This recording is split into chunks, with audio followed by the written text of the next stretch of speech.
មួយពីរបីតោះ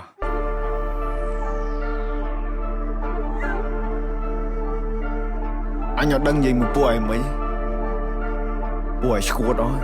ពួកឯងស្ដាប់បលនេះដាក់ Subtitle Let's do it ខ្មែរថៃដីខ្មែរអត់ត្រូវការអ្នកណាមកថៃជំនួសពួកចោលឆ្លៀនពៀនបើមិនងាប់ក៏វាអាចរបួសតជំនាន់អ្នកចោលសៀមរឿងសង្គ្រាមគឺវាឃ្លានហួរដើម្បីដល់អំណាចស្រ័យជេរចាចអញខ្មាស់គេយនួរអញទៅបើអញបៃតឯមួយថ្ងៃពួកអាចយ៉ាងไรអញទៅបើអញបៃនៅរੂអវជ័យពួកប្រែដល់លើដីទុកអញអ្នកកែកៃអញទៅបើអញបៃសតែពួកថ្មិលបាញ់ជនស៊ីវិលចរិតពួកថៃអញទៅបើអញបៃធ្វើបាបពួកអញណាធ្វើបាបដល់ចាចាជាសាពួកនេះលេងនឹងអីបំពេញមានអំណាចលើទីហ៊ានពួកអននេះចេះតែមានលេងលខោឲ្យយើងមើលពួកអកក្រិចចាំអញប្លង់ឲ្យកិច្ចពួកអននេះលេងល្បិចសុទ្ធពួកអកពើគិតថាមានតែឯងសេចដុំមកសំញ៉ៃពួកនេះអ្នកកំ ប្លែងនៅអាស៊ីគេមើលកូនខ្មែរយើងមូលមីចាប់ដៃសាមគ្គីដៃតពីដូនតាស្គូតណាចង់រស់រើមកមួយសងដកនៅសសសអត់មានអ្នកកងប់លើដីខ្មែរអត់មានអ្នកហែពួកអាបសអញមានឈាមខ្មែរដូនតាអញថែដល់ទីបញ្ចប់ពួកនេះលបឡាយមានសាសនាដែរតែធ្វើដោយលបអោពិភពលោកជួយដឹងឮផងថាស្រុកខ្មែរបបាដែរមានចោលក្បែរលបងចោលមកលឺដែរសុំជួយចាប់ផងចេញដែនដីអញឯង not below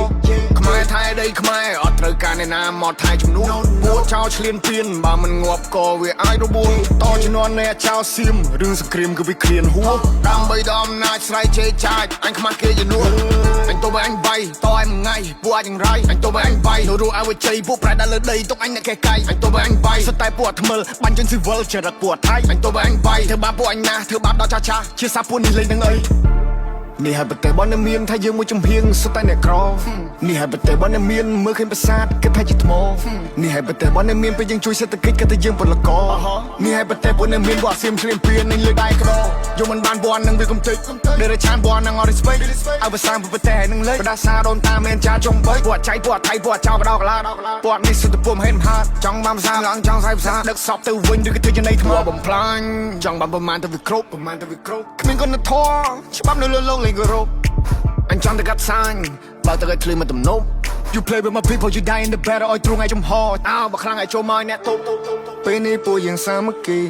នៅសត្រូវបន្ទុសារាយគេចង់គៀបយើងស៊ីពួកនឹងលេបទឹកមាត់តែដីស្រុកខ្មែរអត់ free ព្រោះថាអ្នកអាចនឹងត្រូវងាប់បន្ទាប់មកទៅជីអូកូណេរ៉ូជួមុខពេលដែលជួបទុកនៅតែស៊ូខំកើនកម្លាំងប្រយុទ្ធមិនតោះស្រូតយុទ្ធមិត្តគំរូឲ្យយើងសុខសាន្តសុខចិត្តលះបង់កាយគេផ្ទាំងគំនូចោលប្រពន្ធកូនឃ្លាតឆ្ងាយកាយសំពះក្រាបនឹងគុណលោក Oh I pray for my people every day Oh I pray for my people every day Oh I pray for my people every day Oh I pray Stay safe បងប្អូនសុខភាពទាំងអស់គ្នា